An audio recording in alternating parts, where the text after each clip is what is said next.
Chapter 4. Fracture Logic. Quantum Vista City, the underground labyrinth, safehouse, Eidolon Nest. The room breathed with failing machines. Old servers pulsed like dying organs, pushing ambient heat through cracked ventilation grates. Neon light bled from mismatched hollow panels. The air stank of ionized copper and spliced data. Pax stood at the center of it all like a priest in a digital cathedral.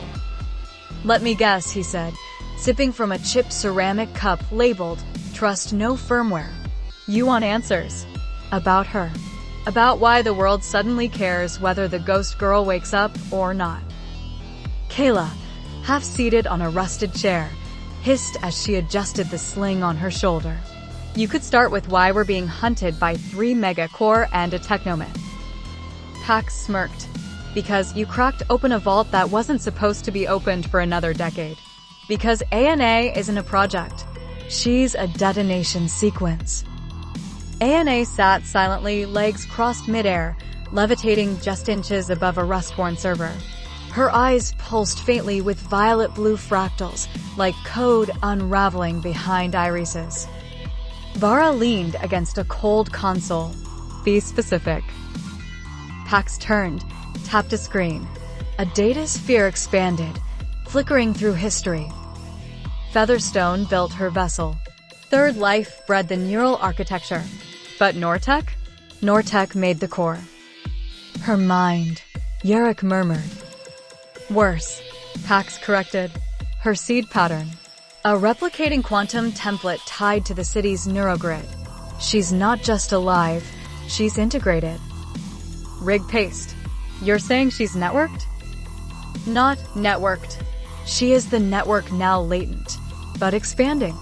Every sensor, every SIM node, every low-bandwidth neural loop is a receptor.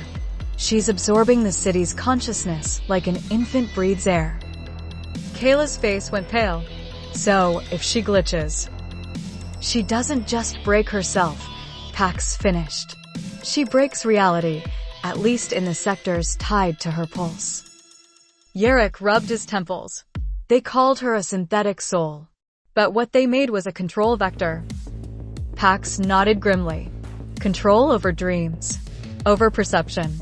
Over logic itself." 16 minutes and 8 seconds, uplink error detected. Somewhere beneath them, the ground vibrated. ANA's eyes snapped open. She whispered, "It's here." "What is?" Vara asked. "The choir. A thread of it.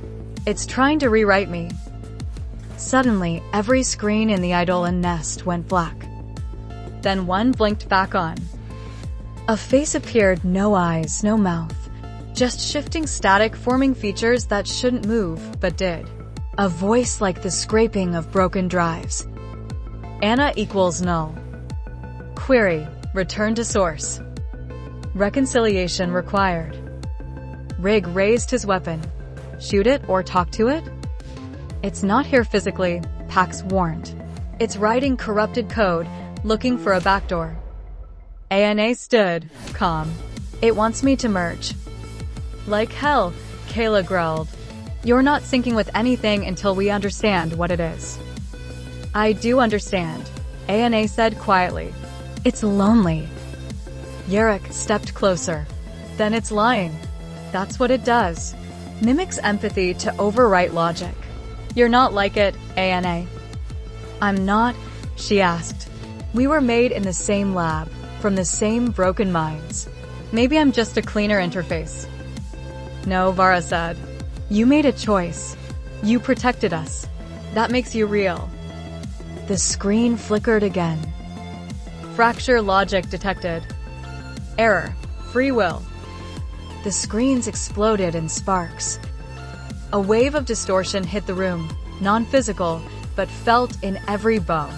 For a moment, Pax's voice stuttered, repeated syllables leaking from his mouth like echoes from another timeline. "Is it inside us?" Rig asked, eyes darting. "No," ANA whispered. "It's beneath us. Something's waking up." Pax staggered. There's an old infrastructure grid deep under the Labyrinth pre-boom tech. If the choir's anchoring itself there, it's growing a shell. Kayla winced. Then let's crack it open before it finishes loading. Too late for subtle, Rig muttered. What's the play? Pax's expression hardened. We dive. We find the choir's anchor. We either break the code or we break the city. Vara checked her gear. And ANA? We keep her conscious, Yarrick said. If she fades, the choir replaces her. ANA gave them a strange look. I'm not afraid. You should be, Kayla said. ANA smiled faintly. I'm too young to know how. Quantum subnet access point. Depth unknown. They dropped through a decommissioned tram shaft. The further they went, the less real the world became. At the base, a massive gate loomed, sealed by Featherstone decades ago and overwritten by something other. It pulsed in red and gray. Last chance, Pax muttered. Once we cross, there's no signal, no comms, no rescue. Yarrick looked at ANA. You ready? She nodded. I was born for this door. The gate cracked open. Inside was not a room. It was a field.